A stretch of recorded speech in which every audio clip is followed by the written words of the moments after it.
নমস্কার বন্ধুরা, আমার রান্নাঘরে সবাইকে স্বাগত। শুধুমাত্র পাঁচফোড়ন দিয়ে দারুণ সুন্দর একটা পটলের রেসিপি নিয়ে এসেছি। আশা করি তোমাদের পটলের রেসিপিটা ভীষণ ভালো লাগবে। তো এখানে আমি 300 গ্রাম মতো পটল নিয়ে নিয়েছি, আর পটলের আমি খোসা আগে থেকেই ছাড়িয়ে রেখে দিয়েছি। একটু একটু করে স্কিন রেখে দিয়েছি, আর একটা আমি পুরোটাই ছাড়িয়ে নিয়েছি। তোমাদের যেটা মনে হবে যে পুরোটা ছাড়াবে কি একটু একটু স্কিনটা রেখে দেবে, সেটা তোমাদের নিজের উপর ডিপেন্ডেন্ট। তো আমি একটুখানি স্কিনটা রেখে দিয়েছি, যাতে করে স্কিনটা একটুখানি রেখে দিলে তাহলে পটলটা একেবারে গলে যাবে না, একটু বেশ মানে শক্ত শক্ত থাকবে, তাহলে বেশ ভালো হয়। তো এখন পটলগুলো আমি ছাড়িয়ে তো নিয়েই নিয়েছি, আর পটলের দুদিকটা আমি কেটে নিচ্ছি। কেটে নেওয়ার পরে তারপরে এটাকে দুটো ফালা করে নেব। দুটো ফালা করে নেওয়ার পরে তারপরে এই যে পটলের যে বীজগুলো আছে, সেই পটলের বীজগুলো সব আমি ছাড়িয়ে নেব। তো প্রথমেই আমি দুটো ফালা করে কেটে নিচ্ছি। যতগুলো পটল নিয়েছি সব পটলেরই দুটোগুলো ফালা কেটে নিচ্ছি। কেটে নেওয়ার পরে তারপরে এটাকে আমি বীজগুলোকে আমি ছাড়িয়ে নেব, কারণ এই রান্নাটাতে পটলের বীজ থাকলে একদম ভালো লাগে না খেতে। তো সেই কারণে পটলের বীজগুলো আমি এরকম চাকু দিয়ে সব পটলের বীজগুলো সব ছাড়িয়ে নেব। তবে এটা কিন্তু খুব সাবধানে করতে হবে, নাহলে হাত কেটে যেতে পারে। বা তোমরা যদি চাকু দিয়ে করতে তোমাদের একটু অসুবিধা হয়, তাহলে তোমরা যে চামচ আছে, চামচের যে পিছন দিকটা আছে, সেই পিছন দিকটা দিয়ে এটা করলেও কিন্তু বেশ সুন্দরভাবে এই বীজগুলো উঠে আসে। তো এখন এই বীজগুলো সবই এখন পটলের এগুলো সব ছাড়িয়ে নেব। ছাড়িয়ে নেওয়ার পরে তারপরে কি করব সেটা তোমাদেরকে দেখাই। তো দেখো, পটলের বীজগুলো তো সব আমি ছাড়িয়ে নিয়েছি। ছাড়িয়ে নেওয়ার পরে তারপরে স্বাদ মতো নুন দিয়ে দিয়েছি, আর একটু মানে 1/4 চামচ মতো আমি এখানে হলুদ গুঁড়ো দিয়েছি। হলুদটা একদম বেশি দিলাম না, কারণ হলুদটা বেশি দিলে না পটলটা বেশ একটু পুড়ে যায় আর কেমন একটু কালো মতো হয়ে যায়। তো সেই কারণে একটু সামান্য পরিমাণ হলুদ দিয়েছি। দিয়ে দেওয়ার পরে তারপরে এটাকে মেখে দিয়েছি। মেখে রাখার পরে তারপরে এটাকে ভাজবো। তো ভাজবার জন্য অবশ্যই তেল লাগবে, আর তেলটা একটু সামান্য বেশি দিয়েছি, কারণ পটলটা তো একটু ভাজতে হবে। তো সেই কারণে এই 3 চামচ মতো এখানে তেল দিয়েছি। তো ওই তেলেতেই আমি সব পটলগুলো দিয়ে দিয়েছি। দিয়ে দেওয়ার পরে তারপরে এটাকে ঢাকনা বন্ধ করে দেবো, আর ফ্লেমটা একদম কিন্তু লো আছে। একদম আমি হাইতেও দিইনি, মিডিয়ামেও দিইনি, লো ফ্লেমে এটাকে ভেজে নেব। আর যতক্ষণ পটল ভাজা হচ্ছে ততক্ষণ একটা মশলা তৈরি করব।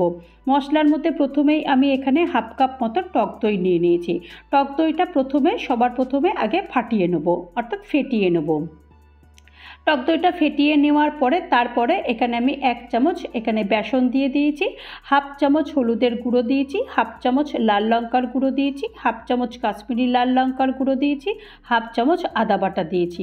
সমস্ত মশলা দিয়ে দিয়েছি। দিয়ে ভালো করে এটাকে মেশাতে হবে, কারণ বেসন দিয়েছি, বেসনের মধ্যে একটু ভালো করে অনেক সময় বেসনের মধ্যে ওই দানা গুটলি থাকে, তো সেইটা যাতে না থাকে সেই কারণে ভালো করে এটাকে মেশাতে হবে। তো দেখো, মশলাটা তো আমার রেডি হয়ে গেছে। আর একবার এখন চলো দেখে নিই যে পটলগুলো কেমন ভাজা হয়েছে।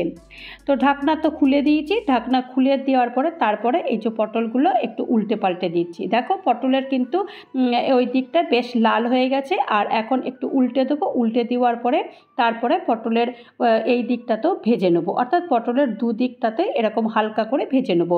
একদম কিন্তু বেশি আঁচে দিইনি বলে দেখো পটলগুলো সুন্দরভাবে ভাজা হয়েছে।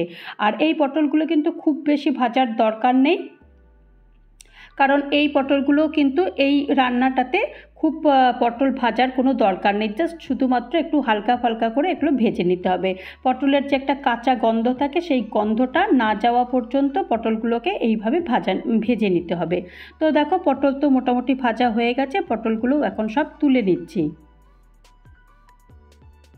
ওই তেলেতেই রান্নাটা করব। এই 1/2 চামচ এখানে আমি পাঁচফোড়ন দিয়ে দিয়েছি। পাঁচফোড়নটা একটু হালকা ভেজে নেব। আর এই পাঁচফোড়ন দিয়ে রান্নাটা এত সুন্দর হয়, যখন তোমরা কেউ বানাবে তখন আমাকে বলো।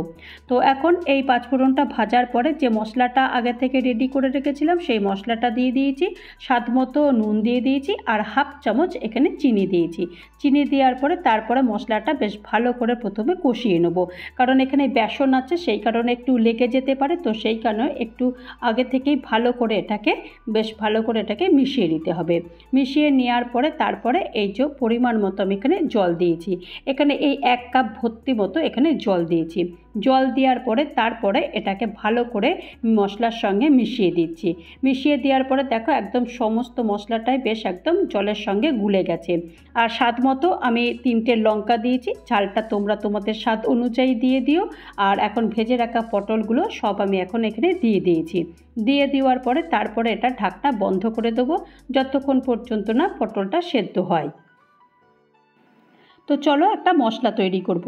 এখন এখানে গ্যাসে প্যান বসিয়ে দিয়েছি আর 1 চামচ আমি এখানে পাঁচফোড়ন দিয়েছি আর একটা শুকনো লঙ্কা এরকম ফাটিয়ে দিয়েছি। এখন এটাকে একটু ড্রাই রোস্ট করে নেব। ড্রাই রোস্ট করে নেওয়ার পরে তারপরে এটাকে মিক্সিতে গুঁড়ো করে নেব। আর পাঁচফোড়নের গন্ধ তো আমরা সবাই একটু কম বেশি জানি, যারা রান্না করতে জানি তারা কিন্তু প্রত্যেকেই পাঁচফোড়নের গন্ধটা প্রত্যেকেই জানি কীরকম সুগন্ধি হয়। তো পাঁচফোড়নটা তো ওটা গুঁড়ো করে নিয়ে নিয়েছি। আর এখন একবার দেখে নিই যে এই রান্নাটা কত দূর এগোলো। তো এখন ঢাকনা তো খুলে দিয়েছি। ঢাকনা খুলে নেওয়ার পরে তারপরে একবার দেখে নেব যে পটল সেদ্ধ হয়ে গেছে কি না। তো দেখি পটল সেদ্ধ হয়ে গেছে কিনা। হ্যাঁ, পটল তো পুরোটাই মোটামুটি সেদ্ধ হয়ে গেছে আর অনেকটাই বেশ শুকনো হয়ে গেছে। এখন যে মশলাটা তৈরি করেছিলাম সেই গুঁড়ো মশলাটা দিয়ে দেবো। আর এই পাঁচফোড়নের এই মশলাটা এত সুন্দর মানে এই রান্নাটাতে খেতে হয়, তোমরা অবশ্যই একবার পারলে একবার ট্রাই করো।